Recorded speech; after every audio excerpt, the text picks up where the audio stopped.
Welcome to the Lady Landlords Podcast, where we empower women to gain financial freedom through real estate investing. I'm your host, Becky Nova, founder of Lady Landlords. If you're ready to buy, manage, and grow your real estate investing portfolio, then let's get started. Welcome back to this week's episode of the Lady Landlords Podcast. I am your host, Becky Nova. And today we have Mat Sorensen from Directed IRA joining us to talk about how we can access funds to be able to buy more real estate. So Matt, thanks for joining me today. Yeah, thanks for having me. I love this topic, talking about how the $35 trillion, yes, $trillion in retirement accounts can actually buy real estate. It's a cool topic, super powerful topic, and one that any investor needs to know. Perfect. We have so many women that are looking to do exactly that. So I'm glad that we'll get to break down how we can actually tap into that monies there. So first thing I always like our guests to do is just to introduce themselves a little bit, just share a little bit about who you are outside of the finance real estate world. Yeah. Yeah. I mean, the dorky side of me is I am a tax lawyer, have a law firm, KQS Lawyers. We have 4 offices in the West, but help clients throughout the United States. I'm CEO and founder of Directed IRA and Directed Trust Company, where we provide self-directed retirement accounts that can own real estate, invest in syndications, lend people money. Outside of that, I'm a dad. I got 3 daughters, 2 stepdaughters, an amazing wife. I get to work with a team of 120 plus people between our companies that, are kind of my family away from my real family. So, but I like to ride bikes. I love music. I like to hold hands, take long walks on the beach. And then with all of those other hobbies, how did you end up in tax law? That's usually not the thing that kids aspire to grow up to. You're Yeah. a firefighter, baseball player. Where did tax attorney come in? I know my grandfather was a firefighter and I was like, I want to be a firefighter. I'd go to the firehouse actually. And, that was a dream. Then I wanted to play in the NBA and then I wasn't very good. And apparently that matters. But honestly, I was in law school. I already had kids. I had 2 kids. I was married and I was broke. Mhm. And I took federal income tax and I learned how to save money on my own tax return as a broke law student. And I amended my prior year's return because I always worked through law school and I learned I could amend my tax returns. I got over $10,000 in refunds back from amending 3 years of tax returns. Wow. And it was so meaningful to me at that time in my life. That was hitting the lottery. Like literally, I was like, that made a big difference in my life. And I realized, wow, taxes are a huge cost, even to someone, a broke ass college student. I hate to say it. And so then I just got into it and I took an income tax clinic where you help small business owners and self employed people with tax problems. And I just learned the amount of issues out there and the value that someone that's an expert and professional in the field can provide to other people. So I just then took every tax class in law school, ended up working with my law firm partner, Mark Kohler, who's an attorney and CPA, and we built a law firm together that's a business and tax law firm. And then as I started doing that, I got this one little specialty as a tax lawyer. So within Mhm. okay, I'm a tax lawyer. Then I became a specialist in one little area, which was how retirement accounts, which are tax qualified and tax advantaged accounts, can Mhm. invest in real estate. And I just became an expert in that little field, wrote the #1 book in the space, which is the Self-Directed IRA Handbook, became an expert across the country speaking on it, and now started the fastest growing company in that space, Directed IRA. So it was kind of sparked in law school, I guess, and then just fostered. And then I hit this area of self-directed retirement accounts, and that's how I got here. And then what was it about using retirement accounts and real estate that ended up being where you decided to kind of niche down? So I had a lot of real estate clients, just from everyday Mhm. real estate investors buying a single family rental, got a day job, to big real estate developers doing large projects. And so I was helping a lot of real estate clients as a lawyer. And this is way back in 2006. And I had a client coming to me that wanted to use a Roth IRA. He's like, hey, I want to use a Roth IRA. And I'd help some clients use a retirement account to buy real estate. And I kind of dabbled Mhm. in it a little bit. But the turning point for me of like, wow, this is pretty freaking cool and I need to do this was just this guy who wanted to use $10,000 in a Roth IRA. That's all Mhm. he had.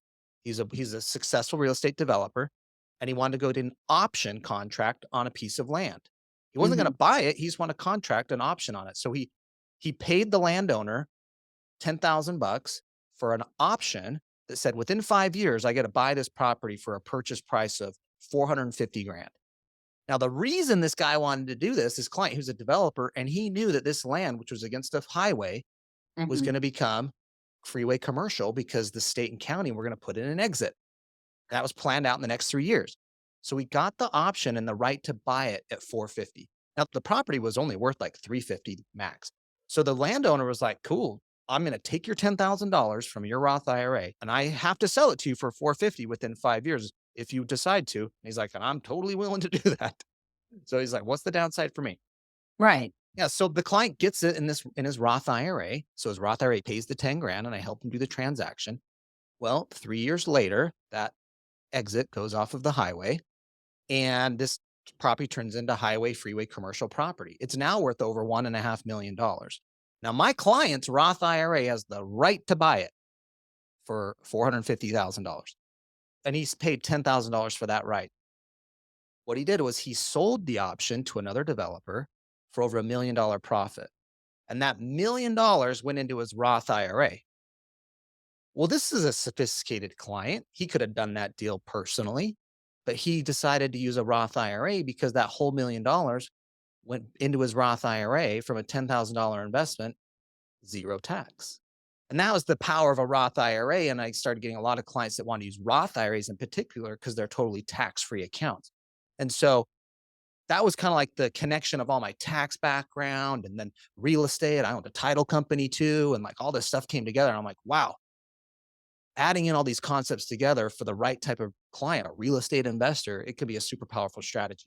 But what happened in that deal is when he was selling the option for over $1 million to some other developer, because that developer was willing to pay over 1.5 million, and now he had the right to buy it at only 450. So he's willing to pay my client the $1 million for this option. So my client was calling me to make sure all was, I's were dotted, T's were crossed, and we were going through the transaction, make sure it was right. And I'm like, you're good, it's all good. He's like, okay, great. Well, we ended the conversation. He got all pissed off. And I'm like, why are you pissed off? I mean, I was hoping for some high five, some attaboys, and he was super grateful for me. He's got a $10 million account with us, and I've worked with him for years since. But he was pissed off because he's like, you know what, Matt? I have the big CPA firm, the big law firm, big financial advisor at the name brand institution you'd know. And not one of those bozos told me I could buy real estate with my retirement account.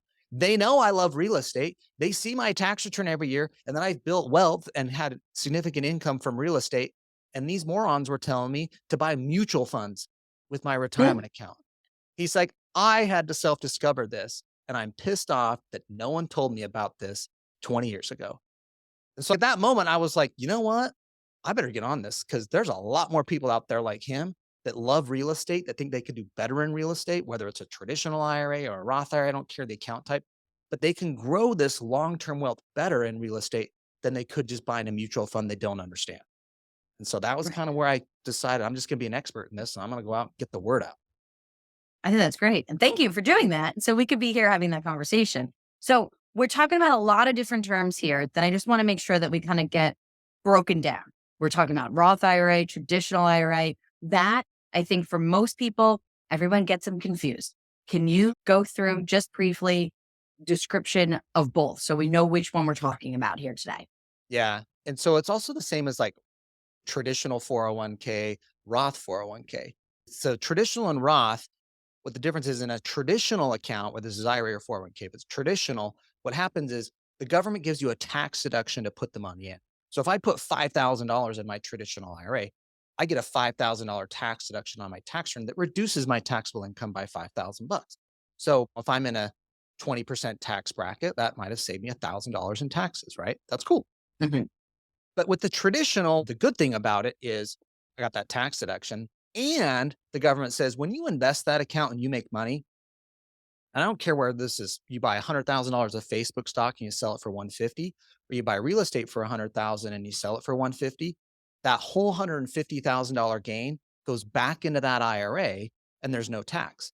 So as you're making money in investments, whether it's real estate or stocks, that account is growing and building and it's not going on your 1040. You're not sending tax payments, to the IRS on this.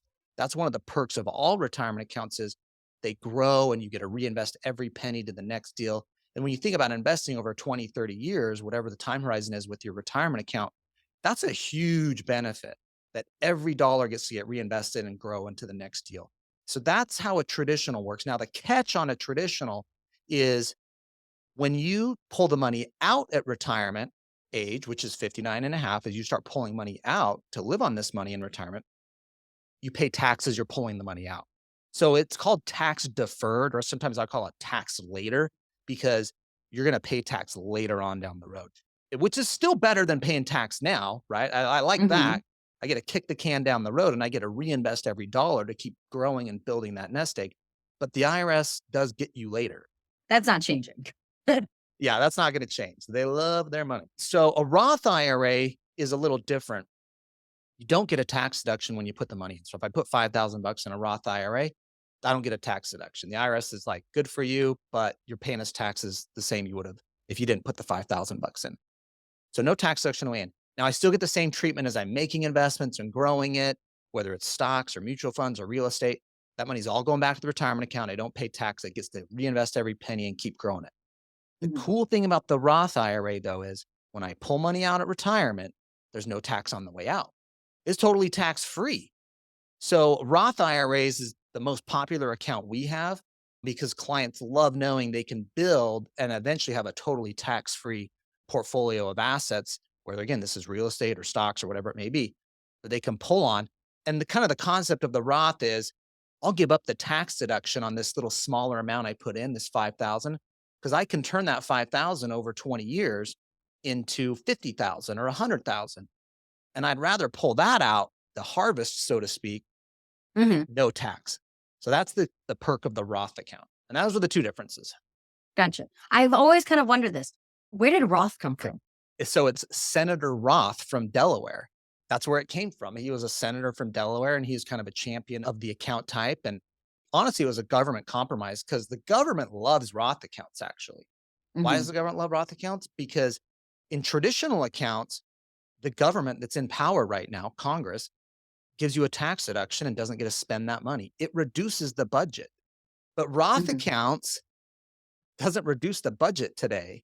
It screws the Congress in the next 10 to 20 years. And so that's why the government loves it. They call it Rothification because surprisingly, Washington pushes Roth accounts. They love Roth accounts. And I'm like, hey, that's a win for us because I love it too for my clients that are thinking long term and think they can really grow an account to be a large amount when they hit retirement plan age and come out tax free. But it was just a senator's name, nothing fancy. But they've been around now for, 20, 30 years almost.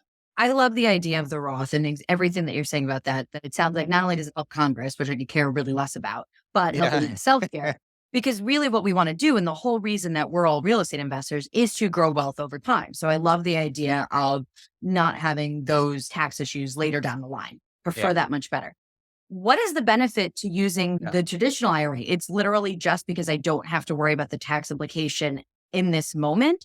I'm not seeing as big of a benefit to a Yeah. traditional IRA versus the Roth.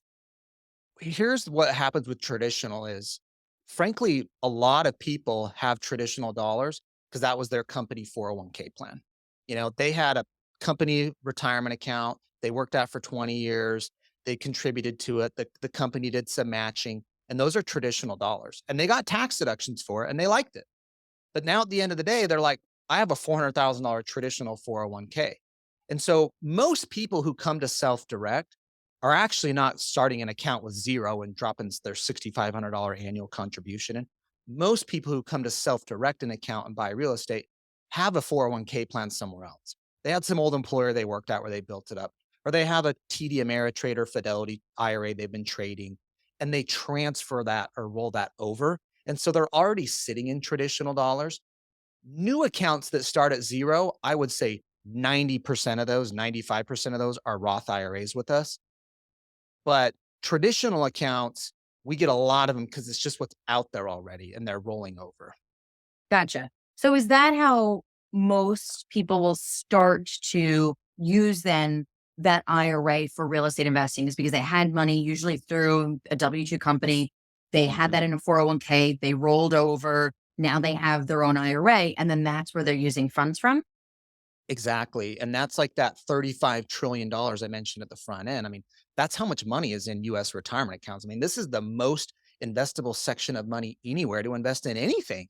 And, Wall Street has been all over it. And they brainwashed everyone to think the only thing your IRA or 401k can buy is what Wall Street sells. And so we've been out there saying, no, ever since retirement accounts were created, they can own real estate.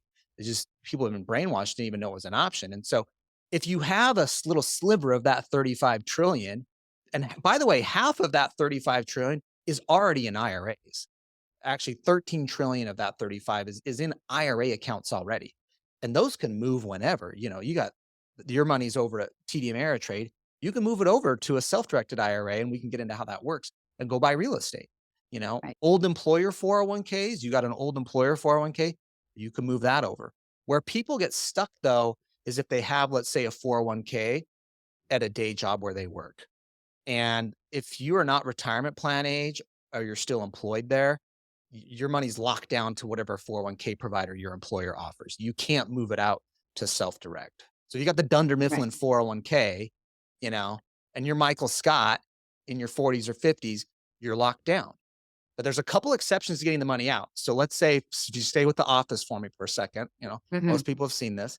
Let's say that you're Creed, okay? He's in his 60s, or Meredith. They're over 59 and a half. Even though they still work there, they can move their money out wherever they want because they've hit retirement plan age of 59 and a half. But Michael Scott in his 40s or 50s, he's locked in, okay? He can't move it while he still work there. Now, Right. let's say was it Pam? Was that his Pam. boss, girlfriend? That was the secretary. That was the secretary, Pam. Yes. Who was Pam and the Jim. Okay, who was his The girlfriend? the girlfriend? There were so many. No, At the the big end, one that was his Holly? boss, and there was all the Oh, inappropriate relations. Jan? Jan. Okay, Jan. Okay. All right, let's say Jan. Jan was in the Dunder Mifflin 401k. She's in her 40s. She quit. Okay. And Now she it's got in, fired. yeah, she no longer works there. She could roll her 401k out. Okay.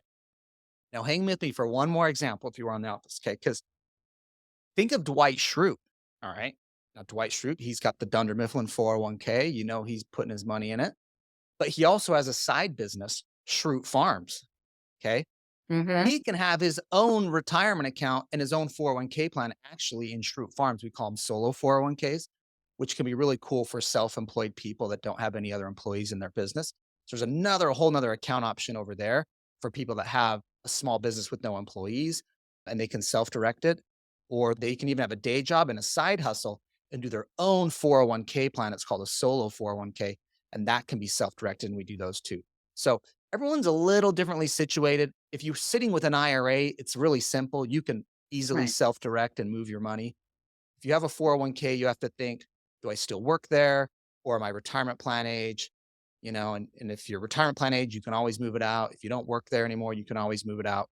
So that's kind of how you Okay. get there. Can I use this money? So thank you. I never thought that the office would ever help me in actual life, but the way that you broke that down was fantastic. I will say for the record, I do think that it's a good thing that Michael Scott's money is locked up because I think he'd be a really bad landlord. Right. Didn't he like buy a condo or He anything? bought his condo. Yeah. And then he Yeah. totally screwed up and was underwater in like 5 minutes. Yeah. So Good point. oddly, I feel like the two categories that I kind of want to focus on with all those characters is a little bit of the Jans Yeah. that left a company that then had that money from that 401k that they can then roll over. And then actually, I did want to talk about the Dwights because we do Yeah. have a lot of members within Lady Landlords that are looking to leave their W-2s, but still want to be able to continue to invest. So let's go with the Jans first. Yeah. We have a lot of our members that have switched jobs over time, have been able to accumulate money in 401ks, and then have left those companies. Mm. So what I'm hearing you say is that it makes sense to take that money from those 401ks instead of leaving them with, once again, Fidelity, whoever, and Yeah. really be able to roll that into that self-directed IRA. Is that correct? Yeah. And it's called actually a direct rollover is the technical term. And if you have an old employer 401k, you can move it wherever you want. You could move it to TD Ameritrade and buy stocks. The problem is, and a lot of people are like, well, Matt, you told me you can buy real estate with an IRA. Yeah, you can. You can buy rental properties. It could be a long-term, a short-term deal. You could flip real estate with an IRA. You can do private money lending with your IRA and lend to other investors. And I've done all these things myself, by the way, with my own retirement account. These are all things you can do. You can invest in syndications and private funds in real estate with your IRA. But what happens is people will be like, well, Matt, I heard you and I went and called Fidelity and I have an IRA or a 401k at Fidelity. And I said, I want to buy the duplex on 123 Green Street. And they told me I can't do it. It's like, well, yeah, that's because Fidelity IRAs can't do it or Fidelity 401ks can't do it. So you've got to move that account to a self-directed provider. And there's 30 companies that do it. Directed IRA is the number one and the best, but there's other companies out there. So you got to move from one of those institutions. So if you're like, well, I'm at Fidelity, Matt, why don't I just do it there? Well, they don't let you do it. They're a broker dealer. They sell stocks, bonds, and mutual funds. You can't buy real estate with an IRA. It's like walking into McDonald's and asking for a chalupa. Like you can have chalupas, you don't get them at McDonald's though. Okay. Right. So you got to move your account and you could do 100% transfer or partial transfer. If you're like, well, I want to stay some in the stock market and some of that I'll go do a real estate deal. So you get a pick, but there's a transfer and rollover process that happens. And so you need to set up a self-directed IRA, and we do them at directedira.com. You can set an account up online or talk to one of our account reps, and they set it up for you. And then you move the money. And there's no penalty or tax to move the money. It's just like you went Mhm. from Morgan Stanley to Merrill Lynch, Charles Schwab to Fidelity. You've just changed the company that administers the account. But when you're a self-directed IRA provider like Directed IRA, we are going to let you buy real estate. We're going to let you private money lend it. We're going to let you go into a private fund or syndication. Why do some places allow you to use your IRA for real estate and why do some not? So the issue is if you're a broker dealer, let's say you're Fidelity, you're TD Ameritrade, you're Charles Schwab, your business is built on technology, right? You want people to go in and click a button. When someone's buying real estate, you've got closing documents, paperwork, a totally unique asset, right? A Right. stock where they can put in a ticker and buy it and sell it, so easy. So they've built a business around that easy process. And by the way, they make money when you're buying and selling stocks. They don't make money when you're buying real estate. Okay. Right. So what they've decided, it's the broker dealer world, is they've decided that real estate is administratively unfeasible. Like that's the language they use to reject those investments. And so companies like us that are like, well, we're real estate guys at the end of the day. I mean, I was a real estate and tax lawyer. I mean, it was like the perfect connection for me. And I'm a Yeah. real estate investor personally. I buy real estate in my retirement accounts. And there's other companies that do this, but we've said, hey, we want to let people invest in these other assets. And this could be a startup, a private equity fund, precious metals. I mean, all these non-publicly traded assets you can buy in an IRA. Real estate is the most popular for us and a lot of companies because we understand that space. So they just don't want to make money at it. I'll just be honest. And they just already make plenty of money buying easy stuff. Okay. So that is important to make sure that when you are opening that IRA, that it's in a place that you can actually use towards real estate and that it's not every self-directed IRA that allows you to be able to do that. A little bit earlier, you said one clearly first step here is to open a self-directed IRA. Yeah. How do I do that? Do I just go on your website? Do I need to call a financial advisor? Is it something I can do or somebody else does? Yeah. It's something you would typically do on your own. And I always tell someone when you're going to self-direct an IRA, and let's say you're going from buying mutual funds in your retirement account to now you're going to buy real estate. One, I would hope if you're doing real estate is you kind of know real estate, right? It's like you maybe own a rental already personally, or that's this where you spend your time learning about what to invest in as you spend your time in real estate.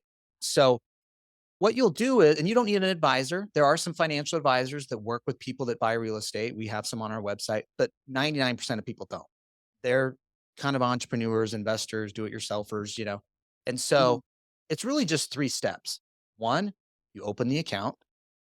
You can do that online, or you can schedule a call with one of our account reps, and companies do it different ways. That's how we do it. It's pretty easy to figure out how to get that done. And our team walks you through it if you want someone to talk it through.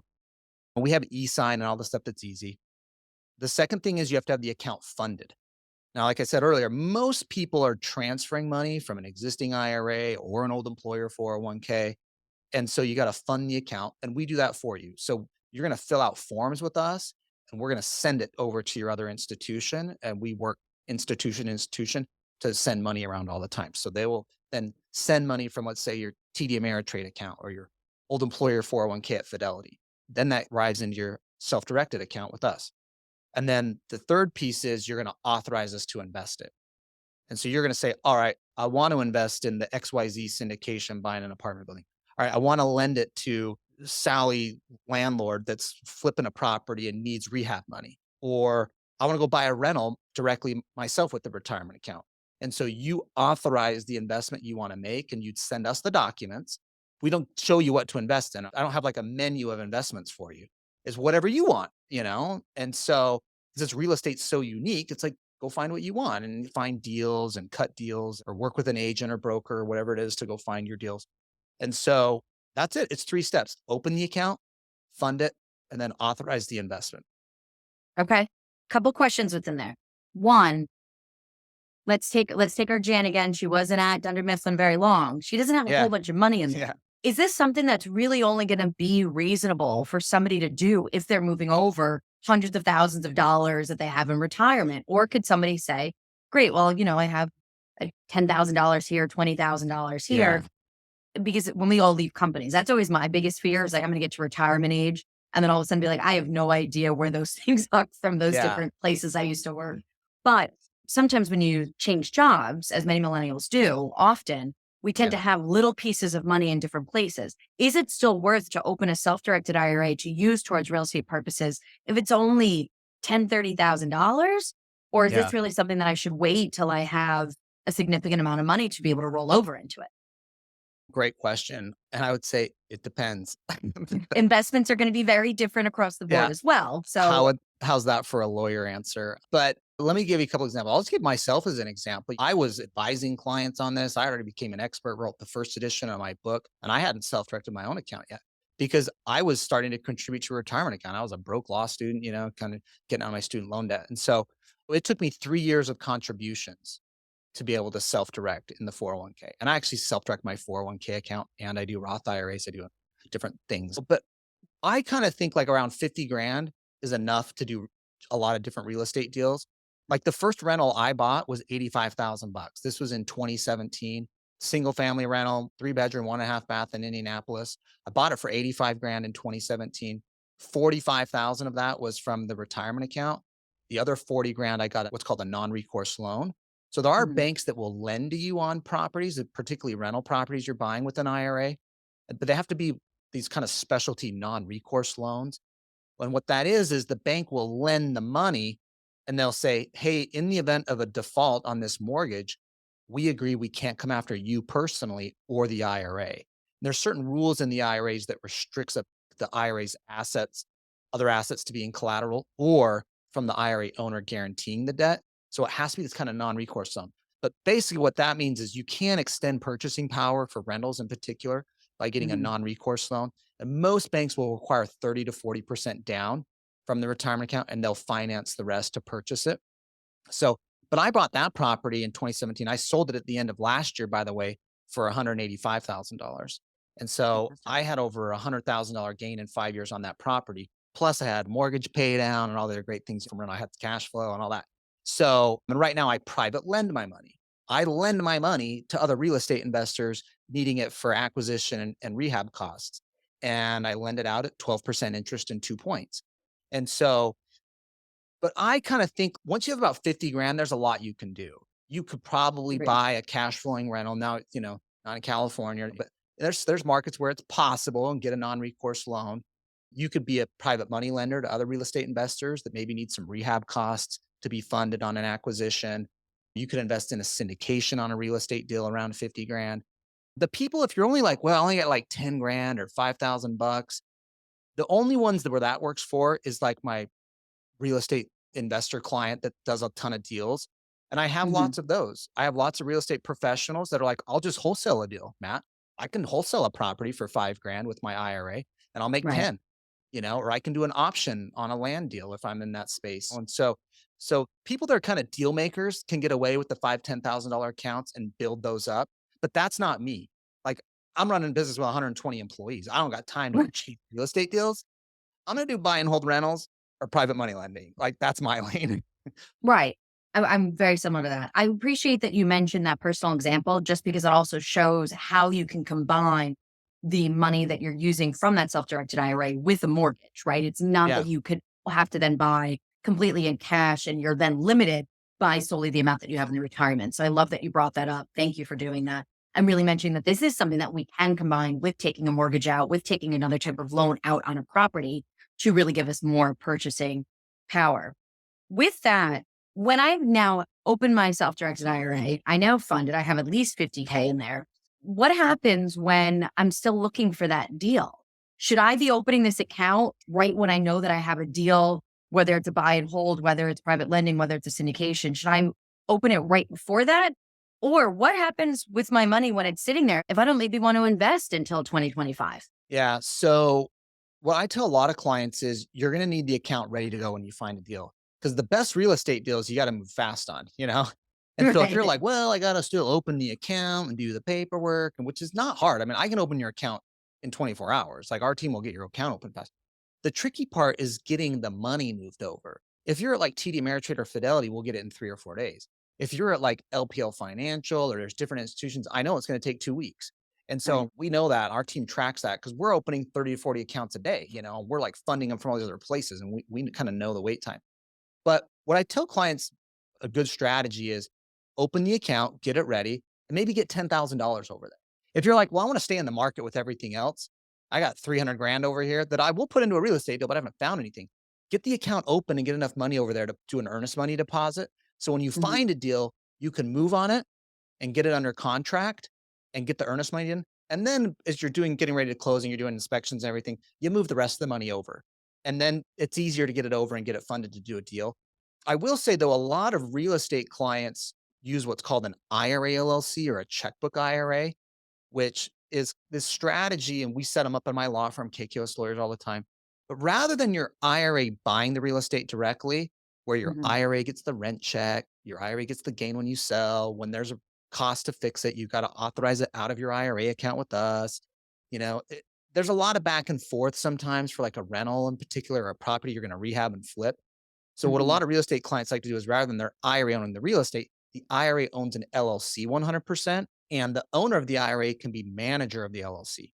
They don't own the LLC personally. The IRA owns it still 100%, but they can be manager of the LLC, which gives them authority to sign on behalf of the LLC. And then the LLC has a bank checking account. So now we send the money from the IRA to the LLC's bank checking account, which you can be the manager of the LLC. So you have authority to cut checks now. So now, as you're looking for properties, and let's say you find a deal, and let's say you sent $10,000 over to get this started. Well, Mhm. let's say you called your LLC XYZ Investments LLC, and now you find a property that you want to buy.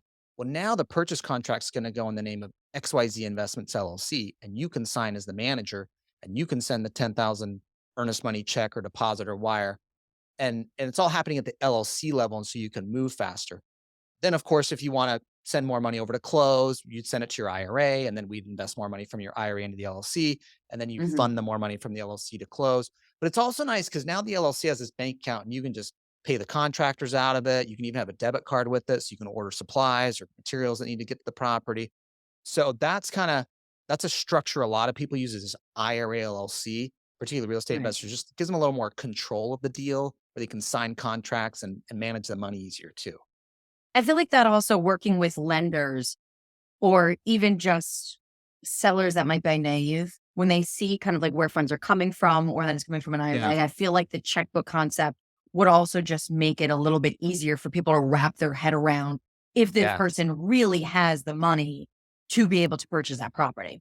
Yeah, even title and escrow companies, it's just easier with the Yeah. documents, they all know LLC. When they see because when you're buying property in the IRA's name directly, and we still have clients do that, but when you're doing that, Mhm. like the documents in them, directed trust company, FBO, Mat Sorensen IRA, like that's what's on the documents. And then we have to sign for your IRA. You read and approve and authorize it, but then we actually sign on behalf of the IRA. So Gotcha. it's a little more clunky and a little different. A lot of title and escrow companies screw it up and we have to help them fix it. So the LLC is cleaner and easier. Even me, Right. I use an LLC.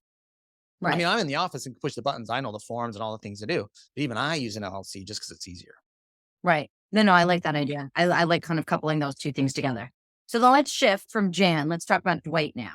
So Okay. now we have Dwight. Now we have somebody that just has their own business, right? They used to maybe work for a company. Now real estate's going really well. They're a full-time investor. Are they able to open a self-directed IRA in the same fashion? Yes. So if you still have a day job and you have that 401k, right, and you're in your 40s, 50s, that's locked down, so you're stuck. But let's Right. say you do real estate on the side. Let's say you're just as you say you're a real estate agent on the side. You get some commission income, so you've got your business on the side. Or let's just say this is your full-time thing. It's the Right. same Dwight's analysis. beet farm just took off. Yeah, He he's like, left under peace Mifflin. out, Dunder Mifflin. So you can do what's called a solo 401k. And what that is the government's basically saying, hey, for people that are self-employed that don't have all these other employees, it's just you, or maybe you and a partner, or you and a spouse, or family members in your business. If you're self-employed like that, we let you set up a solo 401k where you can put up to $66,000 a year in new contributions. And this is a retirement account that works the same. And you can do traditional or Roth dollars. So that whole 66,000 can be Roth dollars, or it could be traditional dollars and you took a tax deduction, because we have a lot of clients like at the end of the year right now, we have tons of real estate agents as clients that do well. And, at the end of the year, they're always chasing tax deductions. So they do traditional contributions, but you could be disciplined and do Roth. But the solo K is cool because you can self-direct that. And so we can set up the solo K account here. It can be self-directed. You can put a lot more money in, because that's the problem with self-employed people is they typically didn't have a 401k from some employer that was matching and putting money in all these years. And they always come to us like, well, I'm starting at zero, Matt. You're telling me in an IRA, I can put 6,500 bucks in it. They're like, dang, that's going to take me like 8 years before I can do a deal. And I'm like, well, actually, I can do 10 times that. You can get $66,000 a year in a solo K. Now, in order to max it out, it depends on your income. And you need to be at about 170 or $180,000 of net income in your sole proprietorship or business or in your S corporation. But that would allow you to put in that $66,000. And then after that, it really functions all the same as what we just Exactly. kind of went through. Yeah. Okay, gotcha. Functions similarly the same. And there's some differences. I wrote a whole book on all this stuff. So there's some nuanced difference, but the Of concept course. is it's still this Roth or traditional dollars that's growing. Mhm. I'm investing. I don't pay taxes. It's going to come out and I can buy real estate. I can flip property. I can private lend it. And so that's how it operates. But remember, it's still long-term wealth, right? I'm going to start pulling this out at 59 and a half. I'm not doing it to make money personally today. I'm building long-term wealth in a tax deferred or tax-free type account. Right, but it allows you to actually access the money that's really yours compared to, your employer 401k that maybe you could take a small amount of money out of and then you have to pay it back or you're penalized for using your own money. So this really gives you the control over your own money to really build your own retirement rather than really relying on somebody else. And once again, however 401k is invested through your employer, that sometimes is outside of a real estate investor's knowledge because stocks, bonds, mutual funds all are a very different space than what we do with properties. Yeah, exactly. And when I teach realtors, I do some continuing ed for realtors. I spoke at the Keller Williams Commercial Summit in Austin recently. And I think 25% of the room opened an account with us because they're dying for this information. They know real estate, right? And they've just Right. never been told you can use a retirement account to buy real estate. And a lot of those people are opening solo Ks because they're self-employed. That group is high income. And they're like, damn it, I know real estate. I had zero interest in a retirement account because all I thought about was mutual funds. But now you're Yeah. telling me all these little perks of retirement accounts work the same when I'm doing a real estate deal and I can build long-term wealth like this. It's like, it's a big deal. And so for that real estate space, which we love, and that's what, like I said, what I invest in, even outside my retirement account, I own a lot of real estate, is we want to make sure people know this tool that we've all thought about for stocks and mutual funds, and insurance companies are selling annuities to it. Like, no, no, no. Those tools are still available for a real estate investor where you, like you said, I mean, that's their knowledge base. That's where they feel Right. comfortable. And that's probably where they're going to win. Like we have a huge concept of invest in what you know. I want you to Right. invest in things you know, bet on yourself and your knowledge and your expertise. Plus real estate, you have a competitive advantage really. Right. Like in the stock market, frankly, you're playing against Wall Street and who knows? Who knows? I mean, but real estate, you can have a truly competitive advantage. Correct. So, what are the fees or costs associated with having your own self-directed IRA? So our annual account fee is $395. You have a $50 new account fee. And then when you buy or sell an asset right out of your IRA, it's $50. So it's like to buy an asset's $50. When you're holding it, it's just the $395 annual fee. And that's the same for a solo K on annual fees. Now, there are some other fees that are more. So if you do the IRA LLC I talked about or checkbook IRA, that's $1,000 to set up that LLC structure. And our law firm does that KQS Lawyers. If you're doing a solo K, like you're the Dwight Schrute or you're the solopreneur, entrepreneur with no employees, that's $1,000 setup too. It's 995 because you need a 401k plan document. IRAs are very IRS model form based. Hmm. 401ks, you have to have what's called a IRS pre-approved plan, which we have what's called a prototype plan approved that you can self-direct. So you have to kind of like get set up under our plan. So basically, there's some additional costs if you want the LLC or the solo K plan doc setup. Otherwise, I'd say it's $395 annual fee. There's some companies in the industry that do it based on your asset size. Some Okay. companies that do it based on how many assets you have in the account. We just have a flat fee, no matter the size of your account. You could have a $50,000 account. You could have a $100 million account is the same 395. You can have 5 assets, you can have one. It's the same annual account fee. We just try to keep it simple, Right. then just charge a processing fee of this $50 when you're buying or selling an asset. Right. And I also love the idea of having that one IRA to support multiple different purchases and multiple different strategies. How you Yeah, mentioned not only buy and hold and flips, but also doing syndications and private lending. So yeah, that's really great to have and those multiple options in one place. yeah, and I think a lot of people when they get new to self-directing, they just buy one investment. I just been doing it long enough as an attorney. I've been doing this since 2006, and a lot of my long-term clients, I mean, they have 5 or 6 assets in their account now. And when they Right. started, they just did one, but it's like, okay, that thing's cash flowing, or I sell one, or I'm still making new contributions, and they start accumulating and building more assets over time too.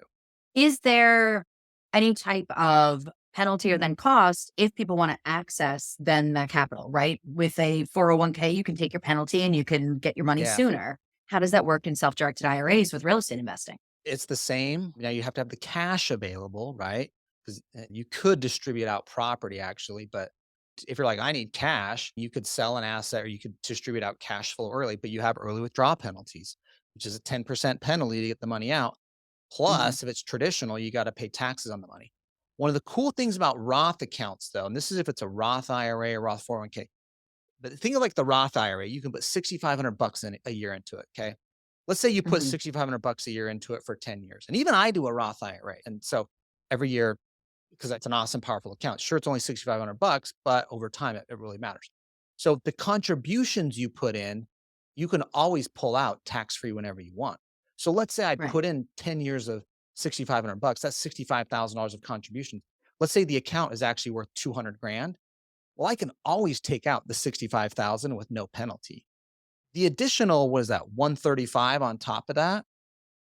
I can't pull that out without paying penalty before I'm 59 and a half. But the contributions can always come out in Roth IRAs without penalty. So depending on what you're pulling out, 401ks, you're going to have penalty. Traditional Mhm. IRAs, you're going to have penalty to pull them out. Roth IRAs, there's no penalty if it's just the contributions coming out early. So there are ways to access it, but you may have penalties. So you got to be careful. So Right. what I would say is, again, think of this as your long-term wealth building plan. I mean, sometimes people get into situations, they might lose a job or their business goes sideways or something where they need to access that. I get it. You're going to have to pay the penalties sometimes to do it. But otherwise, think of it as your long-term wealth play. Exactly. So this would be great to couple with other strategies where you're able to bring in and really live off of your monthly cash flow, but then really make sure that you have that retirement plan put in place, especially for all of our listeners that are looking to leave their full-time jobs sooner than later. So Yeah. Yeah. gotcha. Okay. Thank you very much, Matt. Just one more time, do you want to give us your website for any of our listeners that want to make sure to reach out and open an account? Yeah, absolutely. Go to directedira.com. Pretty simple, directedira.com. You can schedule an account call with one of our new account reps right on the site, or you can open the account right there. We have e-sign apps. You can get started. And then our team works with you on getting the account funded and then answer any questions about how to process it. Do I want to do the IRA LLC? Maybe I'm a good candidate for the solo K. We can help with all those questions and make sure you have the right structure set up for you. And then my website and where you can find me in general is Matt Sorensen, just that's MAT Sorensen. That's my handle on YouTube and all my social profiles. And then my website is mattsorensen.com. So I'm out there. You can find me. Thank you very much, Matt. I appreciate it. For all of our listeners, Please do make sure to hit that subscribe button so you do not miss the next episode of the Lady Landlords Podcast. Also, if you enjoyed today's episode, which there's no way you could not have enjoyed the information Matt shared today, please do make sure to leave us a 5-star review. Thank you for listening to the Lady Landlords Podcast. If you're feeling stuck in your real estate investing journey, visit lady-landlord.com to book a 15-minute orientation call with me and see if you're ready to join our mentorship program. Or you can subscribe to our newsletter and join our Facebook group for exclusive real estate investing tips and offers. Invest with confidence. Become a Lady Landlord today.